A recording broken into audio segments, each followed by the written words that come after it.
Las verdaderas aventuras del siglo XX. Aventuras que emocionaron al mundo.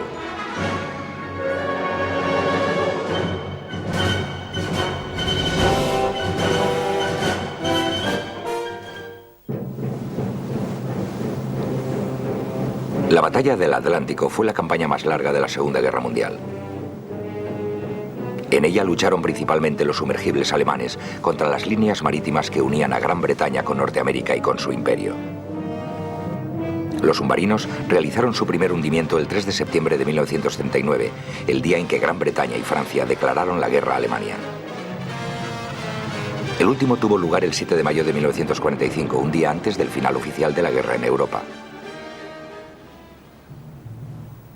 Pero los buques de guerra de superficie alemanes también tomaron parte, en especial en los primeros años de la campaña. Y el peligro que representaban fue en ocasiones mayor que el de los submarinos. Dos barcos preocupaban especialmente a los británicos. Eran los poderosos acorazados Bismarck y Tirpitz.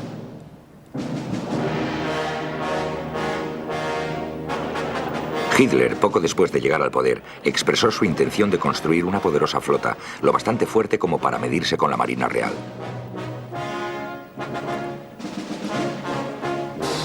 Sus almirantes, en especial Erich Raeder, al mando del almirantazgo, dudaron de que fuera buena idea, ya que creían que la función de la Marina alemana debía consistir en atacar el comercio británico, pero al fin llegaron a un compromiso. Aún así, el Plan Z, como se llamó al programa de expansión, era muy ambicioso y no se esperaba terminarlo hasta 1948. El plan incluía la construcción de 8 enormes y potentes acorazados.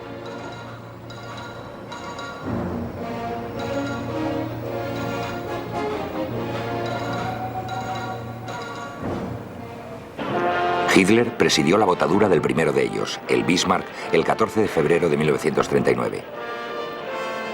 Fue un momento de orgullo para los hombres que lo habían construido y para la Marina alemana en su conjunto.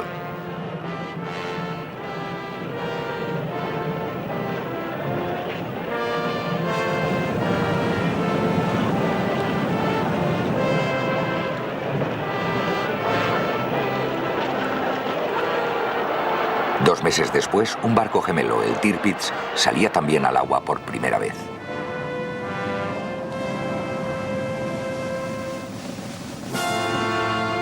Estos dos poderosos acorazados iban armados con 8 cañones de 380 milímetros, apoyados a su vez por 12 cañones de 150 milímetros y 16 de 105 milímetros. Eran el orgullo de la nueva Marina alemana. Pero pasarían muchos meses antes de que estuvieran completamente equipados y listos para atacar los mares.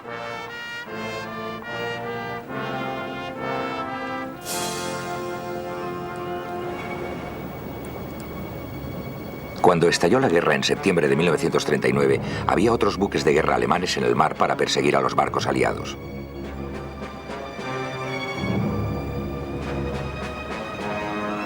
Uno de ellos, el mini acorazado Graf Spee, empezó a operar en el Atlántico Sur y el Océano Índico.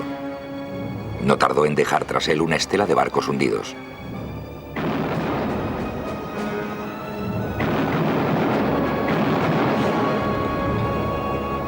Fuerzas de 5 marinas aliadas fueron desplegadas para perseguirlo y acabar con sus hazañas en las líneas marítimas.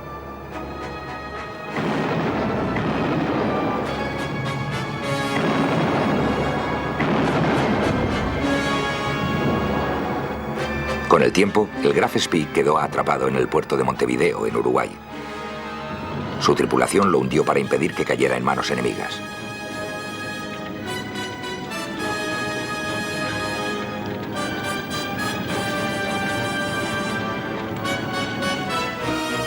Para entonces, los cruceros de guerra Scharnhorst y Gneisenau se habían unido también a la batalla. Los submarinos también estaban en el mar, pero en ese momento eran demasiado pocos para que supusieran una seria amenaza.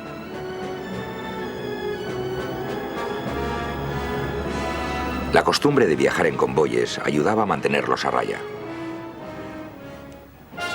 Pero en abril de 1940, Hitler invadió de repente Dinamarca y Noruega. Ese hecho puso fin a la tregua de la guerra en tierra, que se extendía desde la conquista de Polonia el otoño anterior. En mayo, Alemania atacó Francia y los Países Bajos. Tras 6 semanas de combates, Gran Bretaña se quedaba sola frente a Hitler.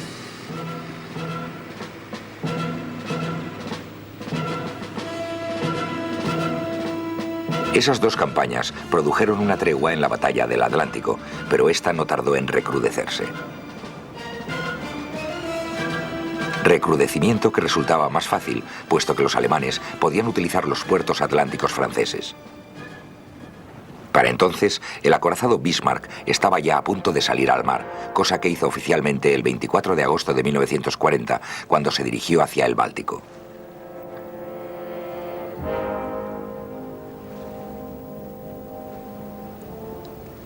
Allí se inició un periodo de entrenamiento intensivo destinado a formar a su tripulación de 2000 hombres, de modo que pudieran operar el barco con la máxima eficacia.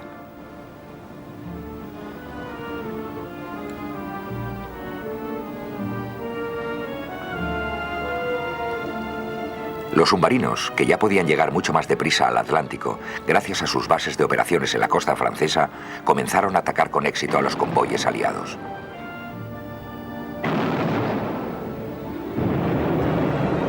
Parte de su éxito se debió a la desesperada escasez de barcos escolta disponibles para proteger adecuadamente a los barcos mercantes.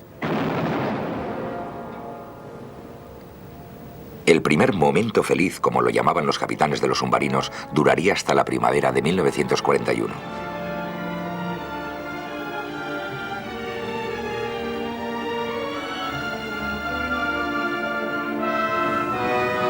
Pero los barcos alemanes de superficie también participaron. Se mostraron especialmente activos durante el invierno de 1940 al 41. El Scharnhorst y el Gneisenau enviaron 115.000 toneladas de barcos al fondo del mar durante febrero y marzo de 1941, antes de introducirse en el puerto francés de Brest.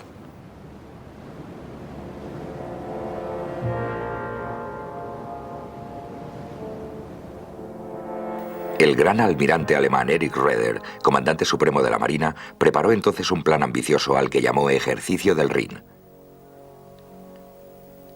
El Bismarck, acompañado por el crucero de guerra Prinz Eugen, saldría de Gdynia en dirección al Atlántico. El Scharnhorst y el Gneisenau zarparían simultáneamente de Brest. Los dos grupos se reunirían para hacer estragos en las líneas marítimas. El almirante Günther Lütjens, un oficial muy capacitado, iría al mando de la fuerza. Había recibido la Cruz de Caballero durante la campaña de Noruega e iría embarcado en el Bismarck. Desafortunadamente, los ataques de la RAF sobre Brest dañaron al Gneisenau, pero Raeder estaba decidido a que al menos la parte norte de la operación siguiera adelante. Hitler se desplazó personalmente a Gdynia para hablar a las tripulaciones del Bismarck y el Prinz Eugen y enfatizar la importancia de lo que estaban a punto de hacer. Estaba convencido de que el ejercicio del Rin tendría un efecto decisivo sobre la batalla del Atlántico.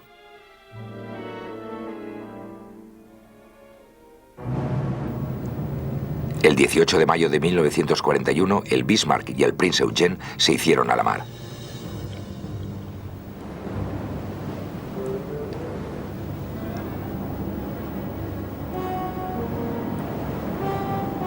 Dos días después, un barco mercante sueco vio a los dos buques y a su escolta de destructores subir el Skagerrak en su camino de salida del Báltico.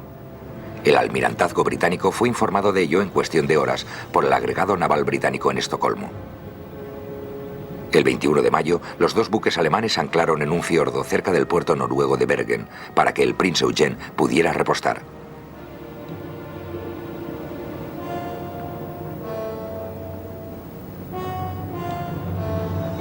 Se enviaron allí aviones de reconocimiento fotográfico de la RAF.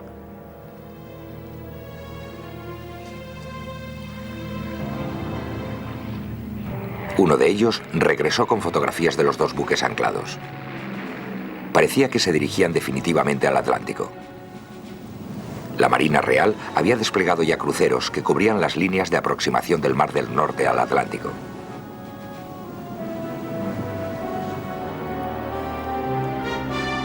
parte de la Flota Nacional Británica recibió orden de partir de su base principal de Scapa Flow, en las islas Orkney, y dirigirse hacia el estrecho de Dinamarca. Uno de los barcos principales de esa fuerza era el recién construido acorazado Príncipe de Gales, con sus cañones de 14 pulgadas. Otro era el crucero Hood, Garfio. Cuando fue lanzado en agosto de 1918, sus cañones de 15 pulgadas y su velocidad superior a los 32 nudos hicieron que se le considerara como el buque de guerra británico más poderoso. Sus maniobras por todo el mundo habían confirmado su posición como orgullo de la Marina Real. El 22 de mayo, la RAF llevó a cabo más vuelos de reconocimiento para establecer si los barcos alemanes habían partido, pero la niebla les impidió confirmarlo. Un agente noruego transmitió entonces un mensaje de radio a Londres, en el que decía que 3 destructores alemanes habían llegado al puerto de Trondheim.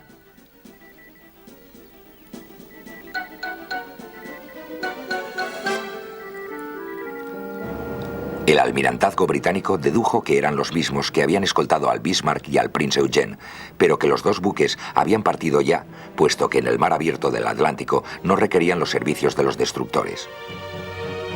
El almirante al mando de la Flota Nacional Británica, Sir John Tovey, decidió pues hacerse enseguida al mar. Así lo hizo esa misma noche en el buque bandera Rey Jorge V y acompañado por el acorazado Repulse. Con ellos iba el portaaviones Victorious, que transportaba aviones Swordfish de torpedos. Entretanto, Lutyens se dirigió hacia el estrecho de Dinamarca, en la creencia de que la niebla que le habían informado había allí le permitiría salir al Atlántico Norte sin ser visto. Sin embargo, allí estaban colocados 2 cruceros británicos, el Suffolk y el Norfolk, que divisaron al Bismarck y el Prince Eugen.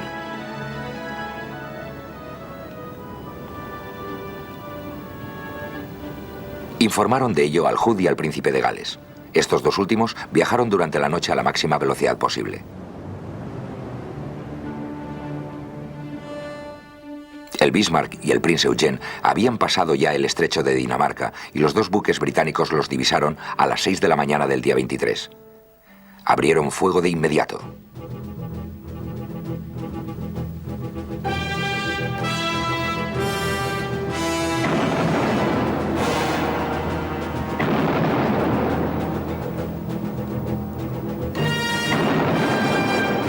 El Bismarck y el Prince Eugen contestaron al fuego, concentrándolo en el Hood.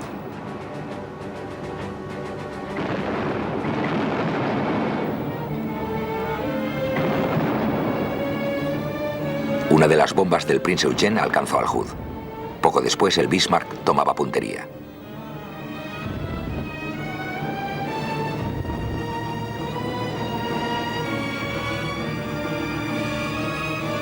Una de sus salvas cayó sobre el buque británico, que estalló en pedazos.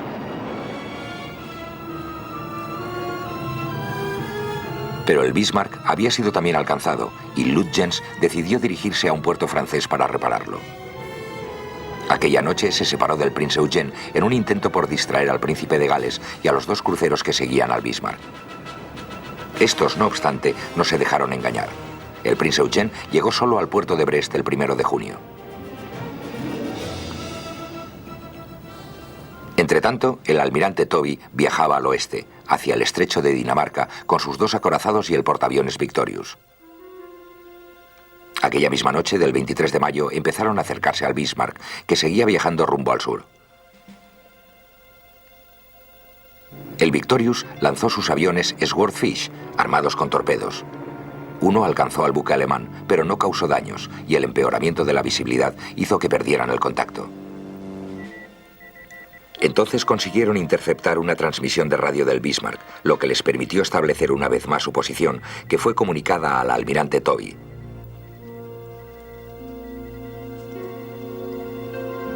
Pero el almirantazgo temía también que el Bismarck pudiera atacar un convoy de tropas que se dirigía a Oriente Medio desde Gran Bretaña.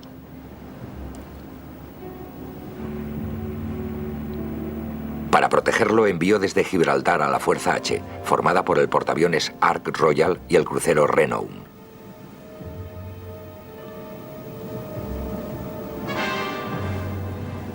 Pero el empeoramiento del tiempo hizo que el Bismarck se perdiera de vista una vez más. Hidroaviones Catalina despegaron de su base en Irlanda del Norte para intentar localizar al acorazado alemán.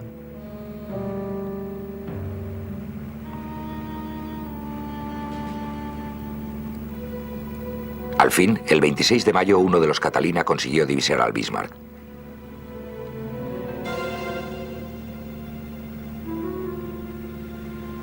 La tripulación envió de inmediato un mensaje con su posición.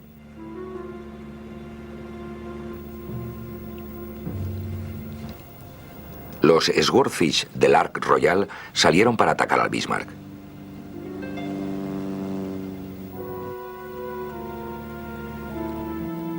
Desgraciadamente, por culpa de la falta de visibilidad, atacaron al crucero Sheffield, que perseguía al buque alemán. Fue una suerte que sus torpedos fallaran el blanco. En cuanto aterrizaron los Swordfish, se les rearmó de inmediato y recibieron la orden de atacar de nuevo.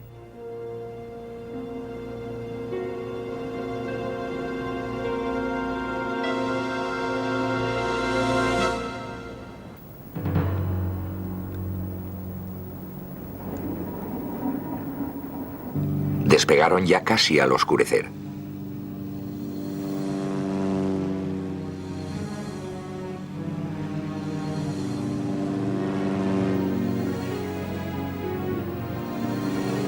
Consiguieron encontrar al Bismarck y atacaron con gran determinación. Al menos 3 torpedos alcanzaron al buque alemán. Uno de ellos averió sus propulsores de estribor y sus timones. Al amanecer, en plena tormenta, los destructores persiguieron al ya herido Bismarck. La única esperanza de su tripulación era que aviones alemanes destinados en Francia acudieran en su ayuda.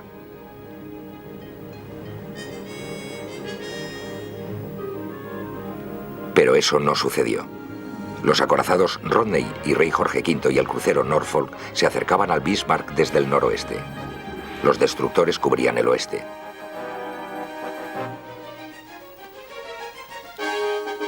El crucero Dorsetshire se dirigía a cubrir el este después de separarse del convoy al que iba escoltando. El Renault, el Sheffield y el Ark Royal lo amenazaban desde el sur. El Bismarck estaba atrapado. Los primeros en acercarse al acorazado alemán fueron el Rey Jorge V y el Rodney, que se había unido a Toby la noche anterior.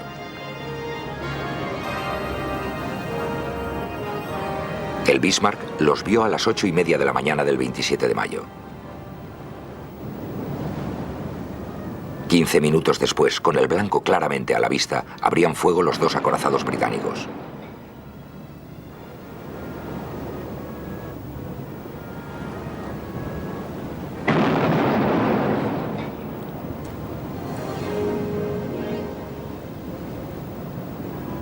El Bismarck devolvió el fuego, pero aunque consiguió encuadrar al Rodney con repetidas salvas, no lo alcanzó con ninguna. A medida que empezaban a disparar más barcos británicos, la fuerza superior de su fuego comenzó a notarse. Todas las salvas caían ya cerca del acorazado alemán y algunas lo alcanzaban.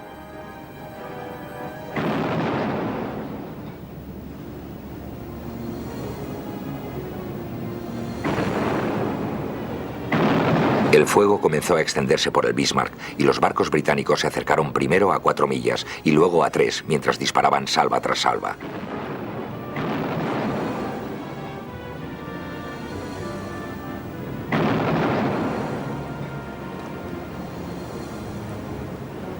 Al fin el Bismarck dejó de responder, pero su bandera de batalla seguía ondeando. Había sido alcanzado primero en sus 2 torres delanteras.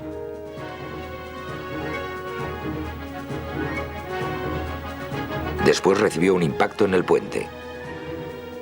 Al final fueron destruidas sus torres traseras. Había quedado reducido a una ruina en llamas y el crucero Dorsetshire recibió la orden de rematarlo con sus torpedos. El crucero disparó 2 torpedos y ambos alcanzaron al moribundo Bismarck. Fue el golpe de gracia.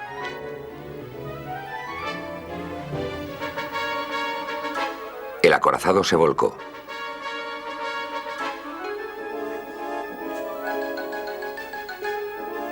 Luego quedó boca abajo.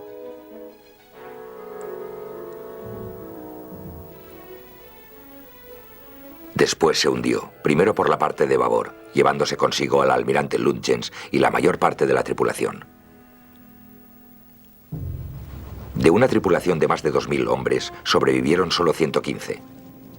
Estos fueron recogidos por los británicos y llevados a Gran Bretaña, donde pasaron el resto de la guerra como prisioneros.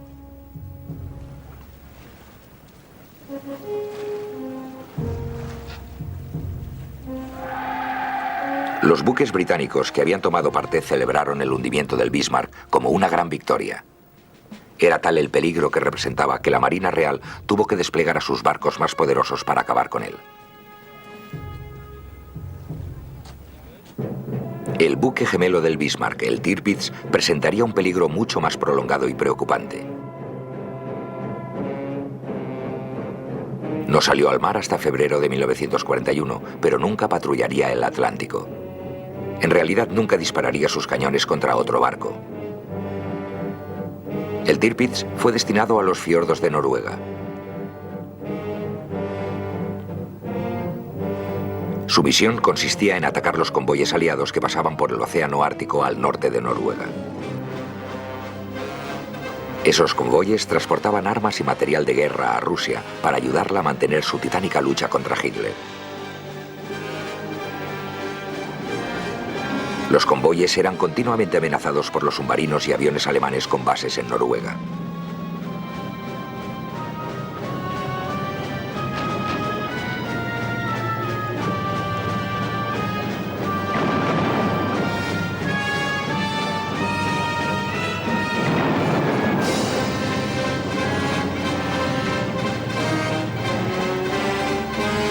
Submarinos y aviones que infligieron graves pérdidas a algunos de los convoyes. Pero el mayor miedo de los británicos era que el Tirpitz saliera de su guarida y atacara un convoy.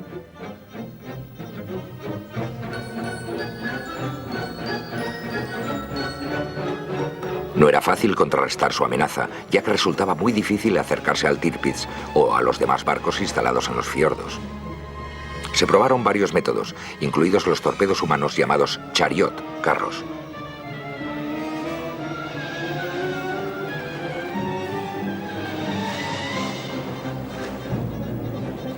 Estos fueron remolcados por el Mar del Norte, pero desgraciadamente los remolques se rompieron y hubo que suspender la operación.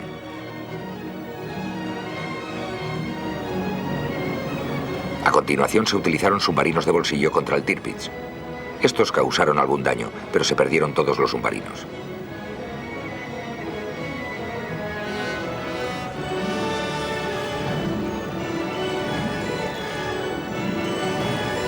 Se desplegó entonces un portaaviones. Sus aviones causaron también algún daño al Tirpitz, pero nada que no pudiera repararse.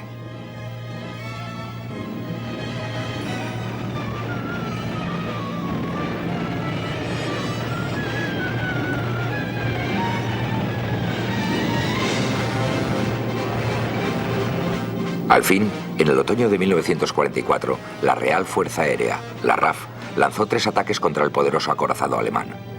Sus bombarderos Lancaster iban armados con bombas masivas de 12.000 libras.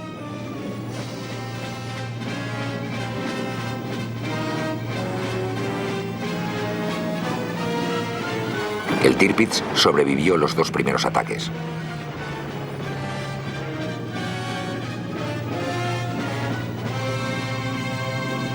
Pero el tercero, llevado a cabo el 12 de noviembre, resultó definitivo.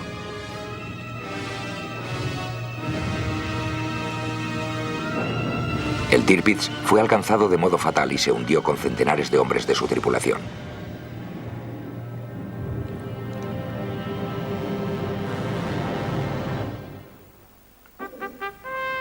Así terminó el orgullo de la Marina alemana. Durante sus breves vidas, el Bismarck y el Tirpitz supusieron una amenaza para sus enemigos que pocos barcos en la historia han podido igualar. Sin embargo, ninguno cumplió las elevadas esperanzas puestas en ellos y ambos tuvieron un fin violento.